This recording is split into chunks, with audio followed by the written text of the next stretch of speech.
So, I hit play on this one album, from a band I used to love, and halfway through the first verse, I thought my speakers were broken. Nope, it just sucked, hard. You ever heard a track so bad? It feels personal, like the band betrayed you, on purpose? Some of these albums were supposed to be comebacks, others were bold reinventions. That should have stayed in the demo folder, from awkward genre swaps to vocals that sound like karaoke in a parking lot. We're counting down the worst rock albums of all time, starting mild and ending in full-blown meltdown. So, which album do you think takes the crown for the biggest crash and burn? Wait for the end. On number 10 is Other Voices by The Doors, 1971. After Jim Morrison died in 1971, The Doors did something no one expected. They kept going. I'm lonely, I'm ugly, I'm horny, I'm cold. Don't you know? Other Voices was their first shot at surviving without the Lizard King himself. Ray Manzarek and Robbie Krieger took over vocals, which wasn't terrible, but it just didn't feel like The Doors anymore. The charisma was gone, the madness was missing, and the poetic chaos Morrison brought to every song was nowhere to be found.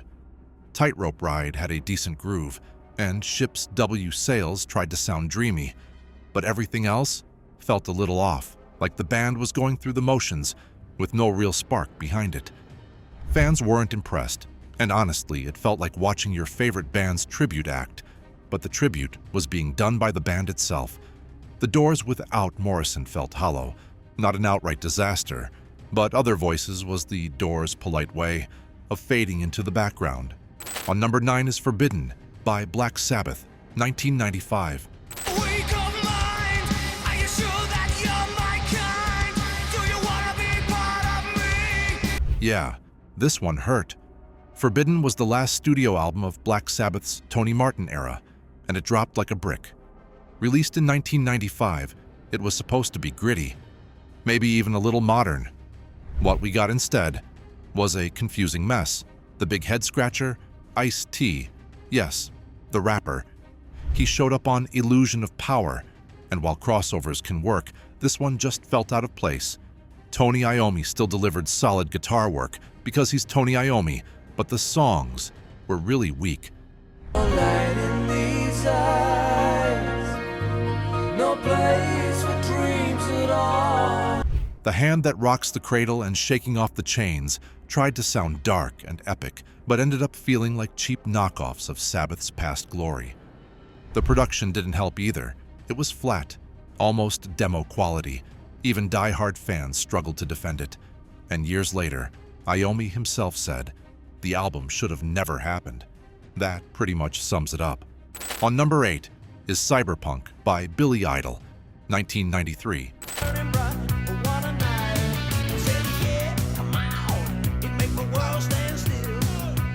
Billy Idol saw the cyberpunk movement exploding and thought, hey, I can do that. What he delivered was Cyberpunk, a futuristic, tech-heavy album that ditched everything people loved about his sound. The leather-clad rebel went full hacker mode. Digitized vocals, glitchy beats, computer graphics, even a floppy disk bundled with the album. It was wild, and not in a good way. Shock to the System had some energy, but the whole thing felt like a cyber-themed fever dream. Idol tried to sound like a prophet from the future, but ended up reading like a 90s tech magazine with drum loops. The lyrics were clunky, the aesthetic, try hard. No doubt, the ambition was there, but the music wasn't. Cyberpunk was Billy Idol's weirdest experiment, and it proved. You can't just plug in a guitar and hope the future sounds cool. On number 7 is Generation Swine from 1997.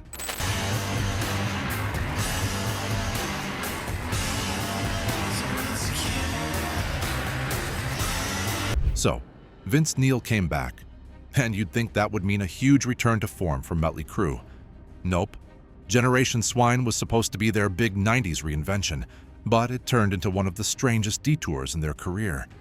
The band traded their glam metal roots for industrial and alt-rock influences that just didn't fit. They went from loud party anthems to robotic-sounding tracks like Afraid and Find Myself, and not in a cool, experimental way, more like a confused identity crisis. It was clear they were trying to jump on the Nine Inch Nails wave without fully understanding what made that sound work. Critics called the album soulless, desperate, and totally disjointed. Even the band later admitted that it felt more like a forced experiment than an honest comeback. On number 6 is Van Halen 3, released in 1998.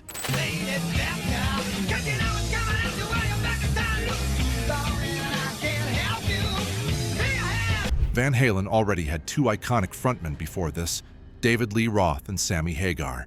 Then came Gary Cherone from Extreme, and it just didn't work. Van Halen 3 marked a weird and uncomfortable era. Cherone's vocals weren't bad at all. He had range, but there was no spark between him and the rest of the band.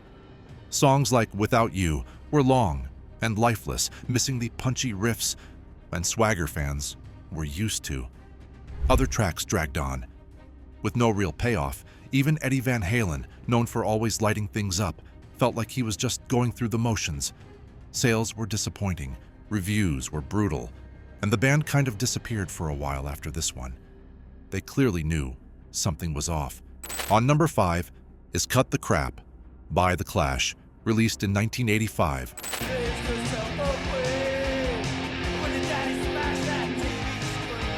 By the time Cut the Crap came out, The Clash wasn't really The Clash anymore. Mick Jones was gone, and Joe Strummer was left, trying to keep the spirit alive. And what came out sounded like a mess. The album swapped raw guitars for plastic drum machines, synths replaced soul. Tracks like This Is England had some spark, but the rest, bland, flat, and forgettable. The lyrics lost their bite, and the production felt cheap, almost rushed. Fans who grew up blasting London Calling couldn't believe what they were hearing. It was like punk, filtered through a vending machine. On number 4 is Mardi Gras by Creedence Clearwater Revival, released in 1972.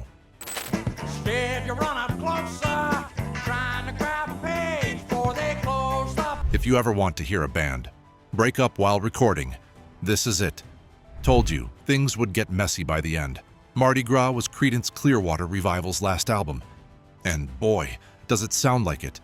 After years of John Fogerty carrying the band with his writing, singing, and guitar work, he finally said, "You guys do it." So he stepped back. And what happened next was rough. Fogerty only sang 3 songs on the whole record. The rest were handled by drummer Doug Clifford and bassist Stu Cook, neither of whom had serious songwriting experience. The result.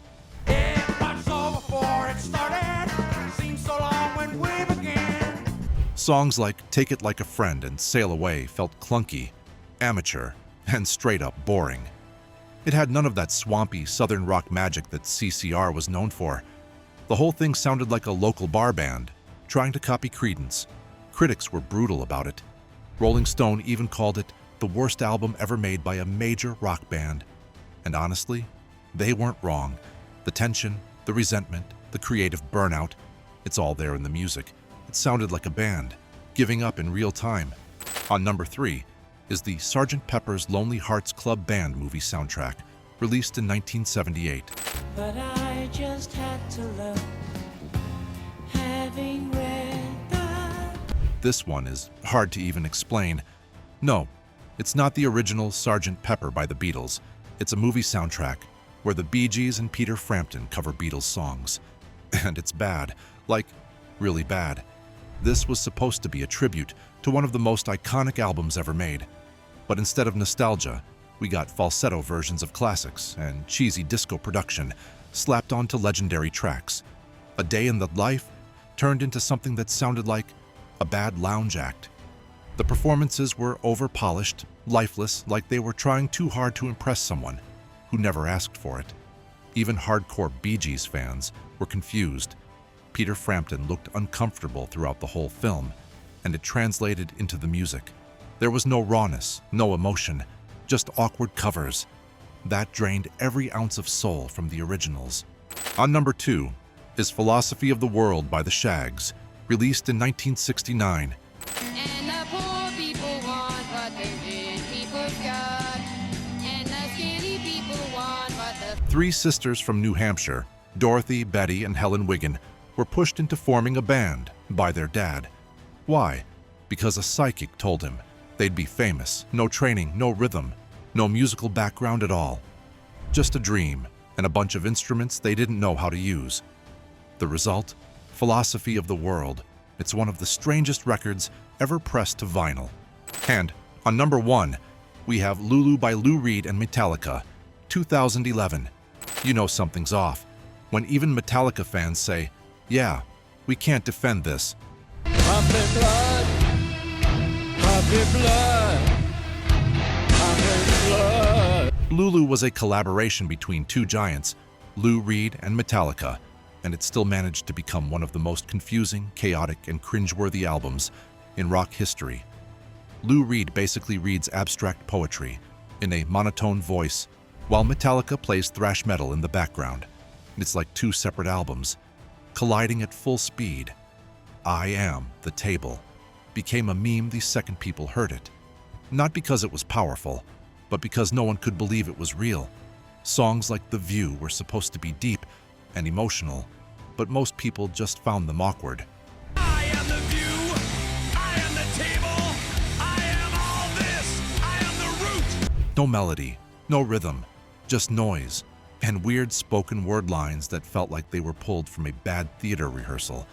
Critics hated it, fans hated it, even the band looked confused during interviews. What was supposed to be artistic and bold ended up sounding like a misunderstanding that someone accidentally released. So, which one made your ears bleed the most? Got another album that totally crashed and burned? Or maybe there's a band you think messed up even harder than the ones we picked? Drop it in the comments below. If you're into the weird side of rock history, stick around, we've got more videos coming up. Hit that like button if you made it through Lulu without crying. See you in the next one.